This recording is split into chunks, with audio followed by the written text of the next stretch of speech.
দীর্ঘ ২৩ বছর পর আজ পটুয়াখালীতে জেলা বিএনপির সম্মেলন চলছে। সকাল ১১টায় সম্মেলনের উদ্বোধন করেন বিএনপির জাতীয় নির্বাহী কমিটির ভাইস চেয়ারম্যান আব্দুল আওয়াল মিন্টু।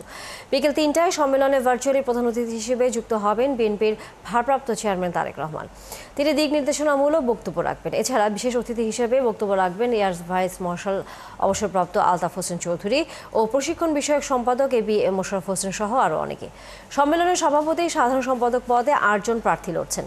এর আগে ২০০২ সালের ১৪ এপ্রিল সর্বশেষ জেলা বিএনপির কাউন্সিল অনুষ্ঠিত হয়। আজকে দীর্ঘ ২৩ বছর পটুয়াখালী জেলা বিএনপির ত্রিবার্ষিক সম্মেলন অনুষ্ঠিত হতে যাচ্ছে।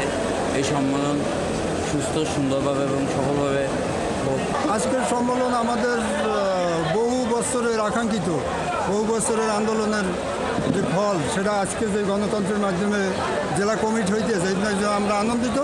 জাতীয় দলের ২৩ বছর পরে পটুয়াখালী আজকে মহাসম্মেলন হতেছে, এই জন্য আমরা খুব গর্বিত এবং আনন্দিত। আমরা তৃণমূল